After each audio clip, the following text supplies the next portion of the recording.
अस्सलाम वालेकुम everyone, this is D3 8th edition, chapter number 5 exercise 5C और हम कर रहे हैं इसका क्वेश्चन नंबर 14 में कहते हैं a straight line L passes through the point A and B, find the gradient of the line L or the equation of the line. Okay, no problem.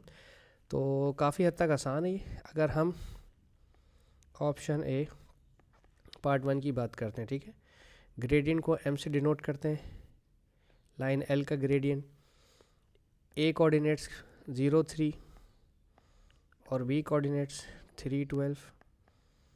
तो 12 में से 3 माइनस होगा, y2 minus y1 upon x2 minus x1। 12 minus 3 और 3 minus 0। 12 minus 3 9, 3 minus 0 3, 3 1 जा 3, 3 3 जा 9, gradient आ गया 3, ठीक है। Now part 2, option A part 2, equation of line. Equation of line के लिए आपके पास फार्मूला मैंने आपको याद करवाया हुआ, y minus y1 is equals to slope x minus x1 use करेंगे हम। स्लोप आप ले लें 3 जो भी मालूम किया, और पॉइंट आप a के ले लीजिए जो कि है 0 और 3, ठीक है, राइट। y1 की जगह 3 रख दें क्योंकि यहाँ पर हमारा y 3 है और x मेरा 0 है, और स्लोप 3 गिवन है, अभी मालूम किया है। x माइनस x1 की जगह 0 रख दें। y minus 3 is equals to, sorry ये मल्टीप्लाई था, 3x, क्योंकि x में से 0 गया तो x बचा, इसको वहाँ भेज दें तो y is equals to 3x plus 3। ये लाइन इक्वेशन आ गई हमारी, y is equals to 3x plus 3, ठीक है। अच्छा जी, इसके बाद हम देखते हैं, कह रहे हैं the line x is equals to 3, the line of symmetry of the triangle ABC, find the coordinate of C। Okay, तो अगर आपसे मैं कहता हूँ कि एक ट्रायंगल है कुछ इस तरह से, ठीक है, सही है, और x इज इक्वल्स टू 2, ये एक लाइन है जो लाइन ऑफ सिमेट्री है हमारी, उन्होंने खुद कहा है, sorry x is equals to 3, ये है x इज इक्वल्स टू 3, ठीक है। तो a के कोऑर्डिनेट्स में ये मान लेता हूँ, b के कोऑर्डिनेट्स में ये मान लेता हूँ, ठीक है। a के कोऑर्डिनेट्स हैं 0 3, तो हम यहाँ लिख देते हैं 0 3, और b के कोऑर्डिनेट्स क्या है 3 12, ये है 3 और ये है 12, ओके, ठीक है। तो अगर यहाँ से यहाँ तक का डिस्टेंस, x कोऑर्डिनेट का डिस्टेंस, ये 0 है, फिर ये 1 होगा, फिर ये 2 होगा, ठीक है, फिर यहाँ पर ये 3, ठीक है। तो 3 यूनिट का डिफरेंस है, तो 3 यूनिट आगे जाएं, 4 5 और 6, ठीक है, यहाँ पर आ जाएं, ठीक है। तो x का कोऑर्डिनेट 6 हो गया, और ये y का कोऑर्डिनेट चेंज नहीं होता, ठीक है। ये y का कोऑर्डिनेट 3 है, तो ये 3 3 ही चला होगा आगे, सही है, क्योंकि अगर आप x एक्सिस और y एक्सिस देखते हैं, ठीक है, तो अगर ये है मेरा 3 लेट सेस, तो ये पूरी लाइन मेरी 3 की होगी, सही है। डज नॉट मैटर कि a 1 है, 2 है, 3 है, 4 है, 5 है, 6 है, ठीक है। इधर भी 6 3 होगा, इधर भी 1 3 होगा, ठीक है ना, और ये भी 3 3 होगा, सही है। तो y एक्सिस हॉरिजॉन्टल पे चेंज नहीं होता, सही है। तो ये हमारा कोऑर्डिनेट आ गया 6 3, सी के कोऑर्डिनेट आ गया 6 3, ठीक है, दिस इज 6 और 3, सही है, दिस इज इट। ये हो गया हमारा क्वेश्चन नंबर 14। अब हम देखते हैं क्वेश्चन 15।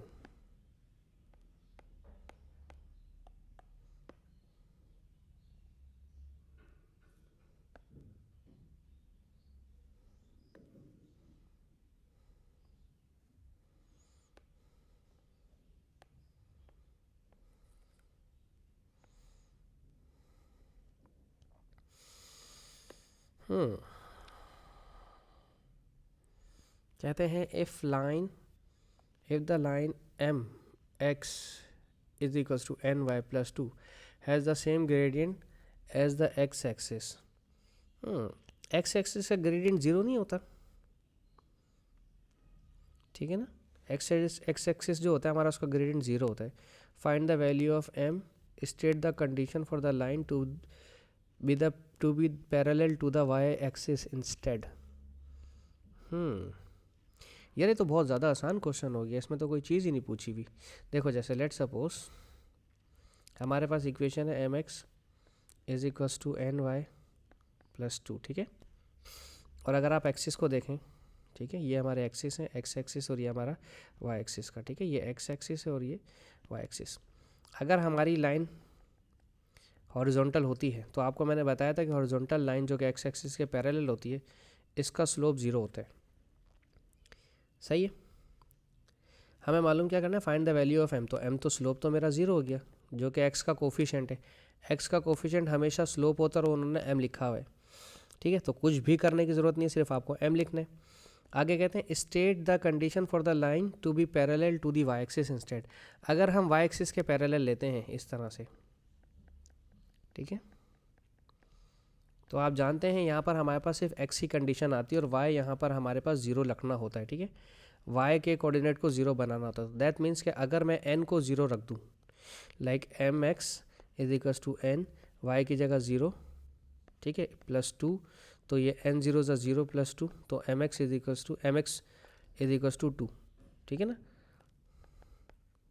या फिर x is equals to two upon m, जो भी वटेवर हमारे पास हो। तो हमें अगर पैरेलल करनी है वाई एक्सिस के तो हमें एन ज़ीरो रखना पड़ेगा, ठीक है।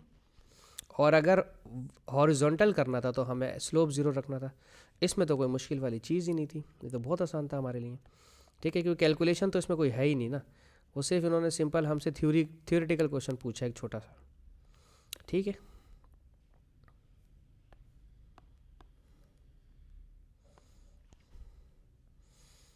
ओके, क्वेश्चन 16 में कहते हैं the equation of the line l it crosses the x axis at point A and the y axis at point B. Okay, इसमें थोड़ा सा काम करना पड़ेगा बच्चों हमें, कि हमें पहले लाइन लिखनी पड़ेगी। लाइन है हमारे पास 3x plus 4y is equals to 24। इसने दो जगह पॉइंट ए पर इसने क्रॉसिस एक्स एक्सिस, ठीक है, तो ए पर एक्स एक्सिस पर टच हो रही है तो डेफिनेटली हमें यहाँ पर y ज़ीरो रखना पड़ेगा, ठीक है। और बी पर हमारे टच हो रही है वो वाई एक्सिस से, तो हमें वाई एक्सिस को रखने के लिए एक्स एक्सिस को ज़ीरो रखना पड़ेगा, ठीक है। आगे कहते हैं द कोऑर्डिनेट ऑफ ए और बी निकालें और the length of the line segment A B. Length की भी बात अभी कर लेते हैं, ठीक है। अब यहाँ पर लेंथ भी आ गया, मुझे आपको लेंथ भी समझानी पड़ेगी एक चीज़। अच्छा, इक्वेशन है 3x plus 4y is equals to 24। 3x ये ज़ीरो हो जाएगा, इज इक्वल्स टू 24, और 3 1 ज़ा 3, 3 8 ज़ा 24, तो x क्या आ गया 3 8 ज़ा 24। तो a के कोऑर्डिनेट्स क्या आ गए, x 8 है और y 0। इसी तरह से b पॉइंट के लिए 3x plus 4y is equals to 24, यहाँ x 0 रखेंगे तो ये 0 हो जाएगा। 4y इज इक्वल्स टू 24, 4 1 ज़ा 4, 4 6 ज़ा 24, y इज इक्वल्स टू 6। तो b के कोऑर्डिनेट्स आ गए यहाँ पर 0 और 6, ठीक है। ये हमारे दोनों कोऑर्डिनेट्स आ गए। अब हमें करना है the length of the line segment A B. अब ए बी का लाइन सेगमेंट निकालना है। लाइन सेगमेंट का फॉर्मूला मैं आपको सिखा दूं, ये होता है x2 माइनस x1 का whole square plus y2 minus y1 का होल स्क्वायर, ठीक है। x2 माइनस x1 यानी कि 8 माइनस 0 या 0 माइनस 8 एक ही बात है, ठीक है। y2 माइनस y1 0 माइनस 6 कर दें या 6 माइनस 0 कर दें, आंसर पॉजिटिव ही आएगा। 8 का स्क्वायर 64, 6 का स्क्वायर 36, 36 और 64 हो जाएगा 100, और 100 का रूट आ जाएगा 10, ठीक है। तो हमारे पास ये आ गया ए बी का आ गया 10 यूनिट, सही है। अच्छा, अब कहते हैं ओपन स्टेटमेंट ना। ओपन स्टेटमेंट के अंदर आपके पास कोई सा भी आंसर आ सकता है। The equation of the line O C where O is the origin and the point C is equidistance from the coordinates axis. Okay, find the equation of the line O C where O is the origin and point C is equidistant from the coordinates of the axis. अरे यार, ये तो बहुत ही ज़्यादा आसान हो गया ना।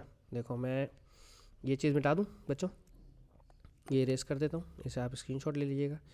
ये इन्होंने कितना आसान कर दिया हमारे लिए। देखो बच्चों, बात सुनो। देखो, ये लाइन है मेरी वाई एक्सिस की, ये लाइन है मेरी एक्स एक्सिस की, ठीक है। और उन्होंने कहा इक्वी डिस्टेंस, यानी कि अगर इतना डिस्टेंस यहाँ से है तो उतना ही डिस्टेंस यहाँ से होना चाहिए, इतना डिस्टेंस यहाँ से है तो इतना ही डिस्टेंस यहाँ से होना चाहिए। ये मेरे पॉइंट्स हैं, इक्वी डिस्टेंस वाले। तो अगर ये इक्वी डिस्टेंस वाले पॉइंट है तो इस लाइन को क्या कहते हैं हम, इस लाइन को कहते हैं y is equals to X. यही पूछा था the equation of the line O C, ये मेरा ओ ओरिजिन है और ये मेरा पॉइंट सी मान लें, तो इसका नाम हो जाएगा y is equals to x, क्योंकि ये ओरिजिन से गुजर रही है तो सी इंटरसेप्ट इसका 0 हो गया, और 1 1 2 2 3 और 3, ये पॉइंट्स इसके 3 3 ऐसे चलते चले जाएंगे, ठीक है।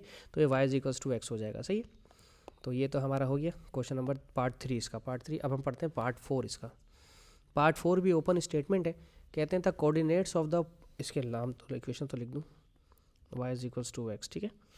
आगे कहते हैं the coordinates of the points C given that C also lies, एक सेकेंड, मैं सब कुछ मिटा चुका क्या, अच्छा हाँ ये रहा ना हमारे पास, ये रहा, इसी की ज़रूरत थी मुझे। कहते हैं the coordinates of the point C given that C also lies on the line, ये यहाँ पर, तो ये y is equals to x यहाँ पे प्लेस कर दें इसको, 3x plus 4y is equals to 24 और y is equals to x, ठीक है। दोनों आपस में कंपेयर करेंगी, तो 3x प्लस 4y की जगह x रख दें, तो 3x plus 4x 7x is equals to 24, तो x इज इक्वल्स टू 7 3 ज़ा 21 और 3 बच गया 3/7, ठीक है। तो यही दोनों आंसर हो गए, यही x और यही y, तो C के कोऑर्डिनेट्स 3 होल 3/7 कॉमा 3 होल 3/7, ठीक है। यही चीज़ पूछी थी उन्होंने, the coordinates of the point C, ठीक है। तो C के कोऑर्डिनेट्स लिख देता हूँ मैं, 3 होल 3/7 कॉमा 3 होल 3/7, ठीक है जी। होप सो मैं आपको समझाने में कामयाब रहा हूँ। Thank you so much for watching my channel. अल्लाह हाफिज़।